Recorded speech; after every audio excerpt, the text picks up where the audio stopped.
Bem, pessoal, mais uma vez bem-vindo ao Física em Toda Parte. Esse é o segundo vídeo de uma série de aulas falando sobre calorimetria. Aqui nós estamos estudando o calor. E calor, pessoal, é uma energia térmica em trânsito.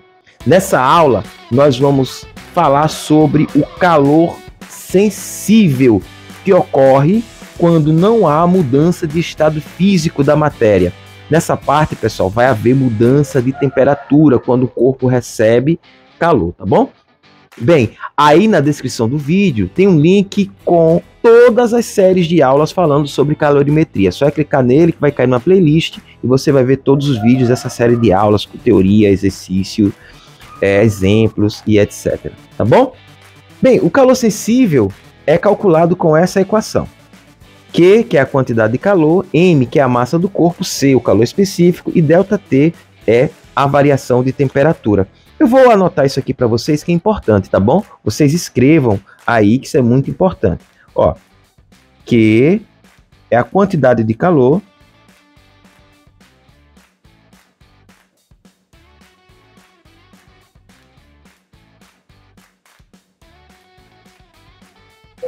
que é dada em calorias. Vocês colocam cal.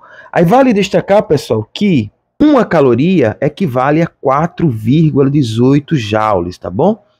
Tem essa relação aqui que é muito importante. Essa unidade de calorias, ela não está no SI. O joule sim está no SI.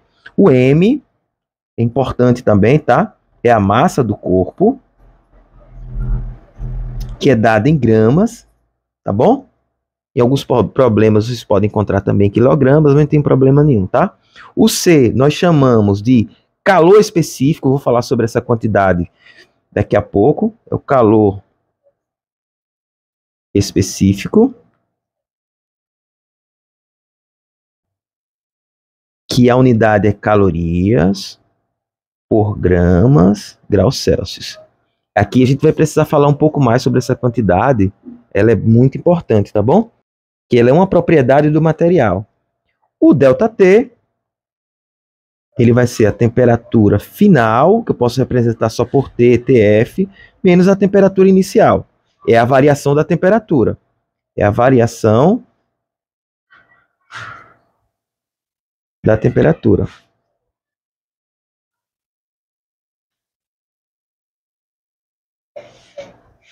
Essa variação da temperatura, ela pode estar em graus Celsius ou em Kelvin, tanto faz, tá bom? Então, anota essas variáveis aí que é importante, que quantidade de calor, M é a massa do corpo, C o calor específico, e ΔT é a variação da temperatura. Eu vou falar um pouco melhor agora sobre sobre o calor específico, que é muito importante. Bem, o calor específico, que é esse Czinho, né, dessa fórmula aqui, ó, da fórmula do Ki-Macete.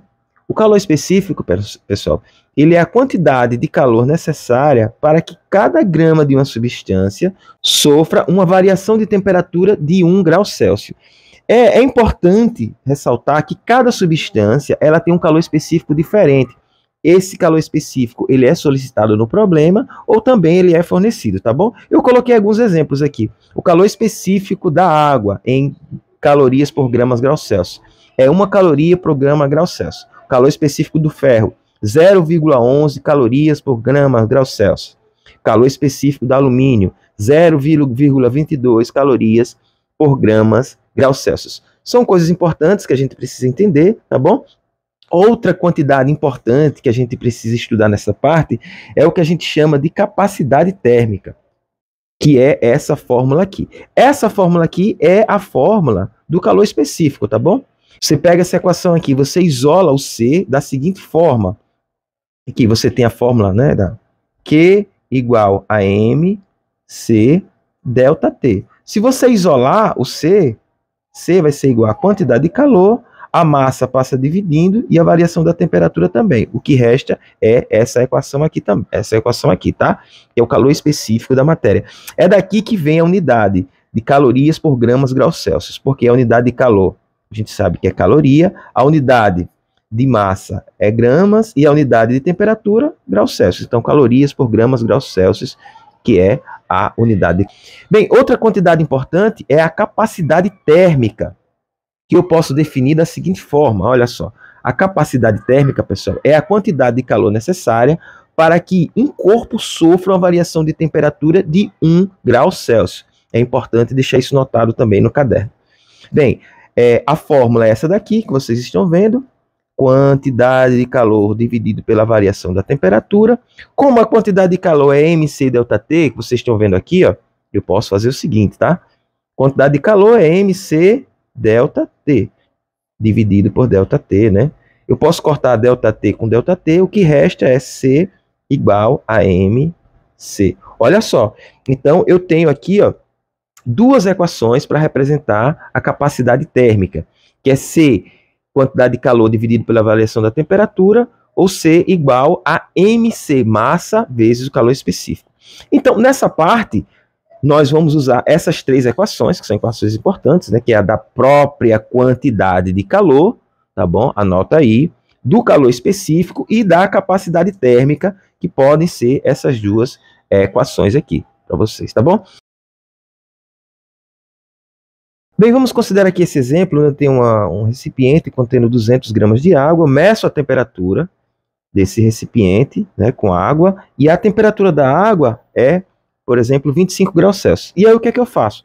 Forneço calor a esse recipiente e após determinado tempo a temperatura da água sai de 25 para 75 graus Celsius. A pergunta é, qual é a quantidade de calor que a água recebeu para que variasse essa temperatura? De 25 para 75 graus Celsius. Calculo a quantidade de calor com essa fórmula aqui, né? Q igual a MC delta T. Q, que é a quantidade de calor, a massa, 200 gramas. O calor específico da água é 1. Já forneci essas informações para vocês, tá? Calor específico da água é 1. A variação de temperatura saiu de 25 para 75, variou 50. Faço essa conta aqui, ó. Q vai ser igual a 2 vezes 5, 10. 1, 2, 3. Tenho 3 zeros. 1, 2, 3. Então, a quantidade de calor vai ser igual a 10.000 calorias. Eu posso representar isso aqui como 10 quilocalorias, visto que esse K representa 1.000. Se eu perguntar, por exemplo, qual é a capacidade térmica, eu posso usar qualquer uma dessas duas fórmulas, tá bom? Para calcular a capacidade térmica. Bem, eu vou usar essa primeira aqui, é mais fácil nesse caso, tá bom?